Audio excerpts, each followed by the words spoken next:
Welcome to logical study YouTube channel. तो चलिए आज हम सीखते हैं समीकरण युग्म को रैखिक समीकरण युग्म में बदलकर हल कीजिए। हमारे पास दो समीकरण हैं, इनको हमें रैखिक समीकरण में पहले इनको चेंज करना है, उसके बाद हमें x और y के मान निकालना है। यदि हम x और y के मान निकालते हैं तो हम या तो विलोपन विधि का प्रयोग करेंगे या तो प्रतिस्थापन विधि का। तो यदि आपको विलोपन या प्रतिस्थापन विधि नहीं आती तो आप हमारे लॉजिकल स्टडी यूट्यूब चैनल में जाके ये देख सकते हैं। आप इस टॉपिक पे वीडियो ऑलरेडी अपलोड है विलोपन और प्रतिस्थापन विधि में, तो वहां से आप सीख सकते हैं। तो चलिए हम इसको हल करते हैं। तो हमें सबसे पहले इसको क्या करना होगा, रैखिक समीकरण युग्म में चेंज करना होगा। ठीक है ना, ये सवाल आपको बोर्ड एग्जाम में पूछा जाता है 10th क्लास में। ठीक है ना, मेन एग्जाम में आपसे ये सवाल कई बार देखा भी गया है मेन एग्जाम में, और ये पूछा भी जाता है। तो चलिए इसको सॉल्व करते हैं। पहले हम क्या करेंगे, दोनों इक्वेशन को लिख लेंगे। फर्स्ट इक्वेशन है हमारा 1 divide by 2x plus 1 divide by 3y equal to 2। ये हम इसको नाम दे देंगे फर्स्ट, है ना, इक्वेशन फर्स्ट। सेकंड इक्वेशन है हमारा 1 divide by 3x plus 1 divide by 2y equal to 13/6। ठीक है ना, 13 डिवाइड बाई 6। इसको हम दे देंगे इक्वेशन सेकंड नाम। ठीक है, अब यहाँ से हम क्या करेंगे, इसको पहले देखेंगे इन दोनों समीकरण में कि कॉमन क्या आ रहा है। तो कॉमन आप देखोगे 1/x और 1/y, 1/x 1/y ये दोनों में है। ठीक है ना, 1/x 1/y इसमें भी है, ये इक्वेशन फर्स्ट में, और 1/x 1/y इक्वेशन सेकंड में भी है। तो हमें जो कॉमन मिल रहा है, तो हमें रैखिक समीकरण में चेंज करने के लिए फ्रैक्शन को हटाना पड़ेगा ना, डिवाइड में जो संख्या आ रही है उसको हटाना पड़ेगा। तो हम क्या करेंगे, 1/x और 1/y की जगह कुछ वेरिएबल मान लेंगे, है ना, कोई नया वेरिएबल मान लेंगे अपने से। तो क्या करेंगे, यहाँ लिखेंगे माना 1/x बराबर मान लेते हैं यस, और 1/y बराबर हम मान लेंगे टी। 1/x बराबर यस और 1/y बराबर टी। अब यहाँ 1/x की जगह यस रखेंगे, 1/y की जगह टी रखेंगे। तो पहले इसको हम फर्स्ट समीकरण को लिख के इसको हम बनाएंगे 1/2 अलग और 1/x अलग करेंगे। चलिए कर लेते हैं इसको। पहले हमें लिख लेना है ये समीकरण 1/2x plus 1/3y equal to 2। अब हम क्या करेंगे कि यहाँ से यदि एक का गुणा इसमें आप कर दोगे तो ये सेम ही रहेगा, तो इसको हम इस फॉर्म में लिख लेंगे 1/2 into 1/x plus 1/3 1 divide by 3 into 1 divide by y। Into का मतलब है गुणा, इक्वल टू 2 सेम उतार लेना है आपको। अब यहाँ आप देखोगे यदि इनका मल्टीप्लीकेशन करो, यहाँ भिन्न का मल्टीप्लीकेशन हो रहा है तो सेम ही आ जाएगा 1/2x, 1 डिवाइड बाई 2x ही आ रहा है। तो ये इस फॉर्म में इसको बना के लिख लिया गया। तो यहाँ से आपको 1/x अब साफ साफ दिख रहा है। ठीक ना, 1/y और 1/x, तो इनके जगह आपको क्या करना है, यस और टी पुट कर देना है। चलिए लिख लेते हैं इसको 1/2 इंटू 1/x की जगह yes, 1 divide by 3 into 1/y की जगह टी इक्वल टू 2। हमने क्या किया, यहाँ 1/x और 1/y का वैल्यू हमने पुट कर दी है, क्योंकि 1/x और 1/y बराबर हमने यस और टी दो नए वेरिएबल मान लिया है ना। तो इनको क्या है किया, हमने पुट कर दिया। क्यों माना है, क्योंकि हमें फ्रैक्शन हटाना है ना। रैखिक समीकरण में चेंज करने के लिए हमें डिवाइड की संख्या हटानी पड़ेगी। अब क्या करेंगे, यहाँ भिन्न का फिर गुणा आ गया, क्योंकि यस के डिवाइड में कुछ नहीं है तो 1 मान लेंगे और भिन्न का गुणा कर देंगे, था ना, ऊपर से ऊपर नीचे से नीचे। तो यहाँ क्या लिखा जाएगा, yes divide by 2 plus T divide by 3 equal to 2। अब यहाँ क्या करना था, गुणा हमने कर दिया। ठीक है ना, यस का ऑलरेडी यदि यहाँ सिंगल अंक में, ठीक है ना, यहाँ मल्टीप्लाई हो रहा तो हमेशा ऊपर जाएगा। क्यों जाएगा, क्योंकि भिन्न के गुणा के हिसाब से यदि कोई अंक जैसे फ्रैक्शन से यदि किसी सिंपल अंक का गुणा हो रहा है, ठीक है ना, मल्टीप्लाई हो रहा है, तो वो भिन्न का मल्टीप्लाई माना जाएगा। उसको हम बटे में 1 मान लेंगे, क्योंकि ये भी दूसरी पहली संख्या हमारी क्या है, फ्रैक्शन में है। तो जो गुणा हो रही है उसको भी हम फ्रैक्शन में बना के मल्टीप्लाई करते हैं। तो इसको मल्टीप्लाई वैसे नियम के हिसाब से है कि यहाँ यस के बटे में भी हम 1 मान लेंगे, बट यहाँ हम डायरेक्ट कर देते हैं इसको, तो यस से 1 का डायरेक्ट कर देंगे, तो यस डिवाइड बाई 2 आ गया और ये टी डिवाइड बाई 3 आ गया। ठीक है ना। अब यहाँ क्या करेंगे हम, यहाँ एलसीएम लेंगे क्योंकि हमें मिल रहा है फ्रैक्शन का एडिशन। ठीक है ना, भिन्न का जोड़। तो भिन्न का जोड़ कैसे करते हैं हम, 2 और 3 को क्या करेंगे, एलसीएम लेंगे और यस का इसके साथ मल्टीप्लाई और टी का इसके साथ, ठीक है ना, क्रॉस मल्टीप्लाई कर देंगे इसमें।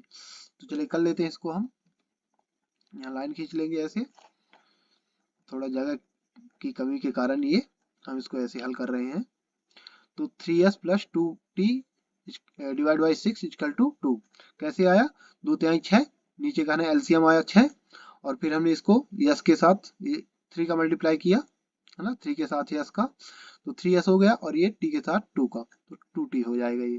ठीक है ना, तो ये आ गया कितना, 3s plus 2t divide by 6 equal to 2। यदि आपको भिन्न का एडिशन नहीं आता है करना तो आप हमारे लॉजिकल स्टडी यूट्यूब चैनल में जाके देख सकते हैं, इस टॉपिक पे वीडियो अपलोड है वहाँ। तो इसको हम हल करते हैं अब। तो यह क्या करेंगे, यहाँ डिवाइड में संख्या आ रही है 6, तो इसको हटाने के लिए हम क्या करेंगे, डिवाइड की संख्या यदि हम अपोजिट साइड में ले जाएंगे तो वो बटे की संख्या है तो गुणे में चली जाएगी।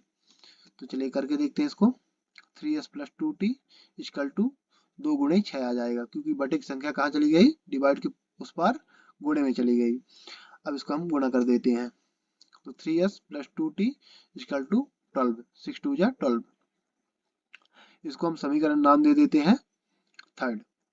अब हम यहाँ देख सकते हैं कि 3s plus 2t equal to 12 रैखिक समीकरण बन चुका है। ठीक, अब हम सेकंड समीकरण को हल करेंगे। ठीक है ना, इसको भी हमें रैखिक समीकरण के रूप में चेंज करना रहेगा।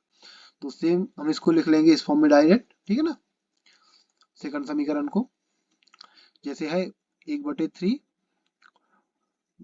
Point 1 divide by X plus 1 divide by 2 into 1 divide by Y equal to 13 divide by 6।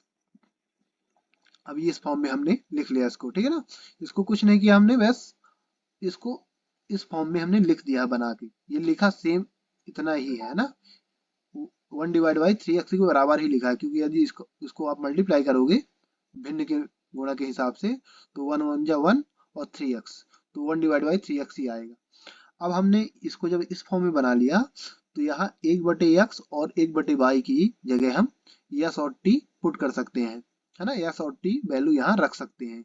क्यों, क्योंकि हमने 1/x और 1/y बराबर यस और टी दो नए वेरिएबल मान लिए हैं। तो यहाँ क्या करेंगे, वैल्यू पुट कर देंगे, तो 1 divide by 3 into S plus 1 divide by 2 into T equal to 13 divide by 6, 13/6। अब यहाँ क्या किया हमने, यस और टी की वैल्यू पुट कर दी, सॉरी 1/x और 1/y की वैल्यू पुट कर दी है ना, यस और टी। यहाँ देखो आप, ठीक है ना, 1/x और 1/y की वैल्यू क्या है, यस और टी, क्योंकि 1/x और 1/y बराबर हमने क्या माना है, यस और टी। अब इसको हम क्या करेंगे, सेम मल्टीप्लाई कर देंगे, तो ये आ जाएगा yes divide by 3 plus T divide by 2 equal to, ये सेम संख्या उतर जाएगी बराबर की इस पार 13/6। अब यहाँ क्या करेंगे, यहाँ हम फिर वही हमारे पास आ चुका है भिन्न का जोड़, तो यहाँ एलसीएम लेंगे और क्रॉस मल्टीप्लिकेशन कर देंगे इसका, तो 2 तिहाई 6 आएगा यहाँ नीचे और 3s plus 2t divide by 6, ठीक, इक्वल टू 13 डिवाइड बाई 6, ये उतर आएगा सेम। अब हमें क्या करना है कि बटे की संख्या हटानी है, तो आप देख सकते हैं कि बराबर के दोनों पार बटे में सेम संख्या है ना, डिवाइड के नीचे सेम संख्या है 6 6, तो ऐसी संख्या क्या होती है, हमेशा आपस में कट जाती है। 6 6 है तो 6 से 6 कैंसिल कर देंगे, ठीक है ना, ये दोनों कैंसिल हो गए, तो बचा क्या हमारे पास, बचा हमारे पास 2s plus 3t equal to 13, इसको नाम दे देंगे हम फोर्थ समीकरण। अब आप देख सकते हैं कि हमारे पास ये सेकंड समीकरण भी रैखिक समीकरण में चेंज हो चुका है ना, 2s plus 3t equal to 13। अब इनसे हम दोनों से क्या करेंगे, प्रतिस्थापन विधि के द्वारा यस और टी के मान निकालेंगे यहाँ से। चलिए कर लेते हैं इसको। तो समीकरण थर्ड से लिखेंगे, आप 4 और थर्ड से किसी में से निकाल सकते हैं, ठीक है ना। तो समीकरण थर्ड से अब हम यहाँ से टी की वैल्यू निकाल के समीकरण 4 में रख देंगे, ठीक है ना। तो हमें टी की वैल्यू प्राप्त हो जाएगी। तो क्या करेंगे, यहाँ से 3s plus 2t equal to 12।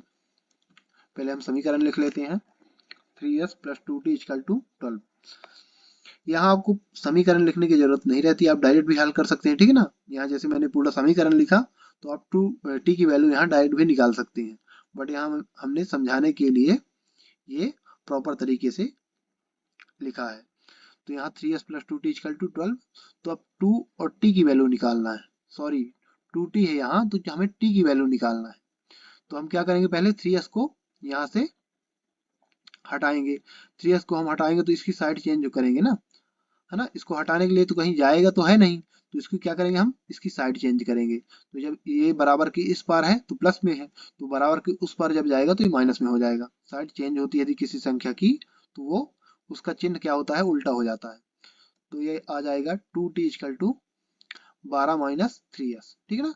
इसकी साइड चेंज हुई 3s की, तो ये प्लस में था तो माइनस में हो गया। अब यहाँ से 2 की भी हम साइड चेंज करेंगे, है ना, या फिर 2 को भी हम यहाँ से हटाएंगे, क्योंकि हमें सिंगल टी का मान चाहिए। तो 2 क्या है, टी का गुणांक है ना, कोफिशिएंट है। तो गुणे की संख्या कहाँ जाती है, अपोजिट साइड में, बटे में जाती है। तो इसको भी लिख लेते हैं, t equal to 12 minus 3s divide by 2। ये हमारा टी का मान आ चुका है, ठीक है ना। टी का ये मान आ चुका है। अब टी के मान को हम क्या करेंगे, समीकरण 4 में रख देंगे, ठीक है ना। टी के मान को समीकरण 4 में रखने पर यहाँ आपको सेम प्रतिस्थापन विधि लगाना है, ठीक है ना। प्रतिस्थापन विधि से आपको टी और यस के मान निकालना है। अब टी की मान हम यहाँ रखेंगे ना फोर्थ में, तो फोर्थ समीकरण लिख लेते हैं पहले, 2s प्लस 3t। सॉरी, यहाँ हमने क्या किया है, डायरेक्ट रख दिया, ठीक है ना। अब जैसे यहाँ लिख भी सकते हैं, ये हमने टी की वैल्यू यहाँ डायरेक्ट पुट कर दी, ये आ गया 13 डिवाइड, सॉरी इक्वल में 13 है, ठीक है ना। यहाँ 2s ये हमने सेम उतार लिया, प्लस 3t, 3 इंटू टी की जगह टी की वैल्यू ये, ठीक है ना, 12 माइनस 3s डिवाइड बाई 2। ये हमने इसको ब्रैकेट के अंदर लिख दिया, ठीक है ना, टी की वैल्यू। अब यहाँ इक्वल टू में 13 था, 13 लिख दिया। अब क्या करेंगे, 3 का अंदर मल्टीप्लाई कर देंगे, तो मल्टीप्लाई 3 का ऊपर होगा, क्योंकि यहाँ भिन्न का मल्टीप्लाई आएगा, ऊपर से ऊपर नीचे से नीचे, ठीक है ना। यदि कोई भी फ्रैक्शन की संख्या लिखी है उसके साथ किसी सिंपल संख्या का मल्टीप्लाई होता है, तो वो फ्रैक्शन का मल्टीप्लाई कहलाएगा, ठीक है ना। तो उसके यदि हम जो डिवाइड में नहीं है उसको हम बटे में 1 मान लेते हैं, और फिर ऊपर से ऊपर नीचे से नीचे, हर का हर से और अंश का अंश से मल्टीप्लाई करते हैं। तो क्या करेंगे, यहाँ मल्टीप्लाई कर देंगे। मल्टीप्लाई करेंगे तो क्या आ जाएगा, बात है 36 माइनस 3 त्रिकाई 9, 9s डिवाइड बाई 2 लिख लेंगे सेम, ठीक है ना, इक्वल टू 13। क्या हुआ, यहाँ 3 का अंदर मल्टीप्लाई हो गया, और 1 का 2 से होगा तो 2 ही आएगा, ठीक। तो यहाँ कितना है, 36 माइनस 9s डिवाइड बाई 2 आ चुका है। अब यहाँ क्या करेंगे हम, कि यहाँ अब हम वो एलसीएम लेंगे, ठीक है ना, क्योंकि हमें फिर से भिन्न का एडिशन प्राप्त हो गया है। ये यहाँ कुछ नहीं है तो यहाँ हम बटे में 1 मान लेंगे, और इसको भिन्न का एडिशन करेंगे। तो ये हमारे पास आ जाएगा 2s equal to plus 36 minus 9s divide by 2 equal to 13। ये हमने क्या किया, यहाँ प्लस का चिन्ह अंदर किया, ठीक है ना। प्लस का चिन्ह अंदर जाने से कोई फर्क पड़ने वाला नहीं है, ठीक है ना। प्लस का चिन्ह यदि अंदर जाता है, यदि यही माइनस होता और माइनस का चिन्ह अंदर जाता, तो यहाँ चिन्ह क्या है, संख्याओं की चेंज हो जाती। बट प्लस का चिन्ह जब अंदर जाता है तो प्लस का प्लस से प्लस ही आएगा, और प्लस माइनस माइनस ही आया, ठीक है ना। तो यहाँ कोई फर्क नहीं पड़ा। और यहाँ हमने कोष्टक क्यों लगा दिया, क्योंकि यहाँ डबल संख्या है और हमें अभी इसका भिन्न का जोड़ करना है यहाँ। तो इसको चलिए इसको कर लेते हैं। तो यहाँ आ जाएगा 2, नीचे लिखेंगे एलसीएम में 2, और ऊपर आ जाएगा यहाँ 4s plus 36 minus 9s divide में 2। कैसे आया ये? क्योंकि यहाँ हम एक है, यहाँ 2 है, ठीक है ना। तो एक और 2 का एलसीएम लेंगे तो 2 ही आएगा, और यहाँ से यहाँ, ठीक है ना, 2 से 2s में होगा तो 2s का 2 से होगा मल्टीप्लाई। जैसे यदि हम यहाँ क्या करेंगे, यहाँ एक मान लेंगे, जैसे यहाँ कुछ नहीं है, ठीक है ना, यहाँ कुछ नहीं है, तो यहाँ डिवाइड में एक मान लेंगे ऐसे, ठीक है ना। 80 लग रहा है बट ये 1 है, ठीक है ना, नीचे 1, तो 1 हमने मान लिया। तो यहाँ से यहाँ का क्रॉस मल्टीप्लाई होगा, और यहाँ से यहाँ का, ठीक है ना। और ये इसका इसका एलसीएम उतर आया दोनों का, एक और 2 का एलसीएम 2 आ जाएगा। तो यहाँ 2 आ गया, और यहाँ 2 दूनी 4, है ना, 4 ऐसा आ गया, प्लस एक से ऊपर करेंगे तो कोई फर्क नहीं पड़ेगा, तो यहाँ आ गया सेम संख्या 36 प्लस माइनस 9s। अब इसको क्या करेंगे हम, इसको अब हम प्लस का चिन्ह अंदर ले जाएंगे तो कोई फर्क पड़ेगा नहीं, तो क्या है, कोष्टक खुल जाएगा अब। तो 4s प्लस 36 माइनस 9s, और बटे की संख्या कहाँ जाएगी, गुणे में चली जाएगी। ये 2 को हमने गुणे में भेज दिया, क्योंकि बटे की संख्या यदि अपोजिट साइड में जाएगी तो कहाँ जाएगी, गुणे में जाएगी। तो ये क्या आ गया, 13 मल्टीप्लाई 2। अब इसको मल्टीप्लाई कर देंगे, और यहाँ जो घट जुड़ रहा है तो घटा देंगे। तो यहाँ देखो आप 9s और 4s सेम पद है और सेम घात है, तो ये घटेगा, प्लस माइनस है घटेगा। बड़ी संख्या का चिन्ह क्या है, माइनस में है तो माइनस आएगा। तो 9 में 4 गए 5, 5s माइनस 5s आ जाएगा, माइनस 5s। तो यहाँ लिखेंगे 36 माइनस 5s इक्वल टू 13 दूनी 26, है ना, 13 2 जा 26। अब यहाँ क्या करेंगे, हमें यस की वैल्यू चाहिए, तो हमें 36 को साइड चेंज करेंगे इसकी। तो माइनस 5s इक्वल टू 26 था यहाँ ऑलरेडी, और ये 36 इधर आया तो माइनस में आ गया, ठीक है ना। इसकी साइड चेंज हुई तो इसका चिन्ह चेंज हो गया, 36 का प्लस में था तो माइनस में हो गया। अब इसको माइनस प्लस है, ठीक है ना, माइनस प्लस है तो माइनस होगा, और बड़ी संख्या का चिन्ह आएगा, तो माइनस प्लस घटेगा, और बड़ी संख्या का चिन्ह क्या है, माइनस है, तो माइनस आ जाएगा। तो minus 5s equal to minus 10 आएगा, है ना। 36 में 26 घटाएंगे तो 10 आएगा, और माइनस में 10 आया क्योंकि बड़ी संख्या का चिन्ह माइनस है। अब माइनस से माइनस डायरेक्ट आप कैंसिल भी कर सकते हो, या फिर यस का जो -5 है तो गुणे की संख्या है, तो चिन्ह सहित ये कहाँ जाएगा, बटे में जाएगा, अपोजिट साइड में। तो लिखेंगे इसको यस इक्वल टू -10 बटे -5। अब यहाँ माइनस से माइनस क्या होगा, कैंसिल हो जाएगा, ठीक है ना। यहाँ क्या करेंगे, 5 दूना 10, 5 से 10 पूरा कैंसिल हो गया, और माइनस से माइनस कैंसिल हो गया, ठीक है ना, या फिर माइनस माइनस प्लस हो जाएगा डिवाइड में। अब क्या है हमारे पास, 2 आ गया, तो हमें वैल्यू क्या प्राप्त हुई, यस की 2 प्राप्त हुई। यस की वैल्यू हमें यस इक्वल टू 2 वैल्यू आ चुकी है। अब जब हमें यस की वैल्यू प्राप्त हो गई तो इसी यस के मान को हम क्या करेंगे, समीकरण थर्ड में या फिर टी में भी हम यहाँ भी मान रख के टी की वैल्यू निकाल सकते हैं। यस के मान रख देंगे तो टी की वैल्यू आ जाएगी, तो हम रख देते हैं थर्ड में, ठीक है ना। यस के मान को समीकरण थर्ड में रखने पर अभी तक हमारी x और y के मान नहीं मिले हैं, ठीक है ना, हमें x और y के मान निकालना है। चलिए इसको आगे हल करते हैं, वो भी हमें प्राप्त हो जाएंगे। अब हम क्या लिखेंगे, थर्ड समीकरण लिखेंगे या फिर डायरेक्ट रख देंगे। तो 3s plus 2t equal to 12। एक बार हम समीकरण को लिख लिए पहले। अब यहाँ क्या करेंगे, थर्ड समीकरण ही हमारा, ठीक है ना, 3s plus 2t equal to 12। अब यहाँ हम यस की वैल्यू रख देंगे, तो यस की वैल्यू 3 इंटू यस की जगह 2, क्योंकि 2 आई है यस की value, plus 2t equal to 12। अब ये हो जाएगा 2 तिहाई 6, तो 6 प्लस 2t इक्वल टू 12। अब 6 को हम क्या करेंगे, अपोजिट साइड में ले जाएंगे, तो 2t इक्वल टू क्या हो जाएगा, 12 माइनस 6। अपोजिट साइड में इसका वैल्यू जाने पर क्या हो जाएगी, 6 माइनस का हो जाएगा, इधर प्लस का था तो इधर माइनस का हो गया। अब 12 माइनस 6 प्लस माइनस से घटेगा और बड़ी संख्या की चिन्ह आएगा, तो बड़ी संख्या क्या है, प्लस में है तो प्लस आएगा। तो 2t इक्वल टू 6 प्लस में आया क्योंकि बड़ी संख्या क्या है, प्लस में है। 12 का चिन्ह क्या है, प्लस है।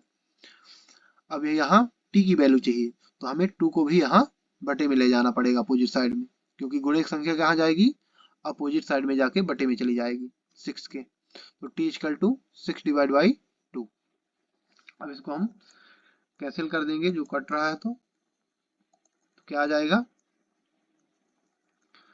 2 तिहाई 6 है ना। 2 से 2 की टेबल पढ़ेंगे 3 बार तो ये 3 कैंसिल हो जाएगा और हमारी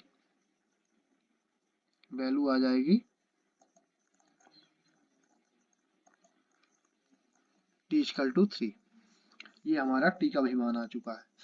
अब गाइस ध्यान दीजिएगा, यहाँ अभी तक हमने जो हल किया तो हमें यस और t की वैल्यू आई, ना कि हमें x और y की वैल्यू प्राप्त हुई है। तो अब हम क्या करेंगे, क्योंकि 1/x बराबर हमने यस माना है और 1/y बराबर t, तो यहाँ से हम यस और t की वैल्यू रख के x और y की मान निकालेंगे। तो अतः 1/x इक्वल टू यस हमने माना है, ठीक है ना। तो यहाँ से हम वैल्यू निकालेंगे, तो 1/x इक्वल टू यस की जगह हम मान रख देंगे यस का, तो यस का मान क्या है, 2 है। अब यहाँ से क्या है, यदि 2 के बटे में हम 1 मान लें, ठीक, तो यहाँ से क्रॉस मल्टीप्लाई करके हम x की वैल्यू निकाल लेंगे।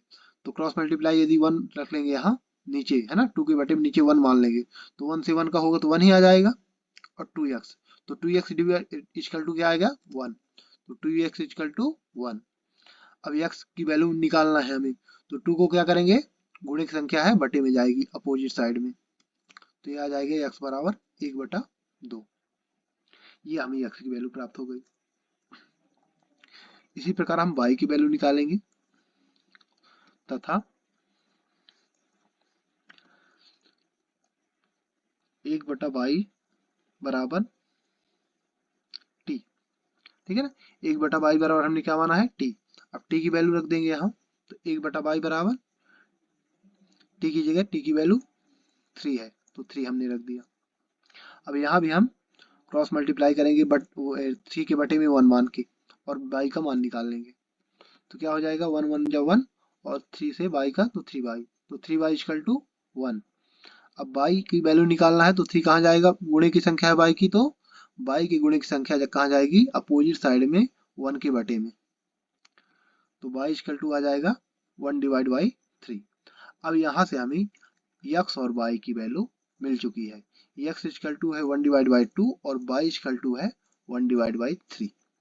इस तरह हम किसी भी समीकरण को, यदि आपको ऐसा सवाल आता है कि समीकरण युग्म को रैखिक समीकरण युग्म में बदल कर हल कीजिए, तो इस तरह आप इसको पहले क्या करेंगे कि दोनों समीकरण को x और y की जगह आप s या t या फिर कोई अन्य वेरिएबल मानेंगे और पहले उसको रैखिक समीकरण में चेंज करेंगे।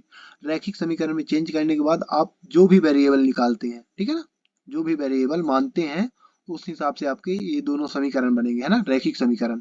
उसके उन दोनों के मान आपको पहले निकाल लेना है, फिर उन दोनों के बराबर में आप जो x और y की वैल्यू मानोगे वहां रख के आपको x और y की वैल्यू निकाल लेना है, इस तरह, ठीक है ना। तो इस तरह आप इसको हल कर सकते हैं।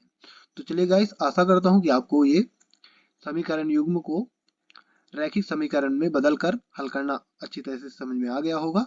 इसी तरह मैथ से रिलेटेड वीडियो देखने के लिए हमारे चैनल को सब्सक्राइब करें, लाइक करें, जो भी आपके क्वेश्चन रहे कमेंट करें। जय हिंद, जय भारत।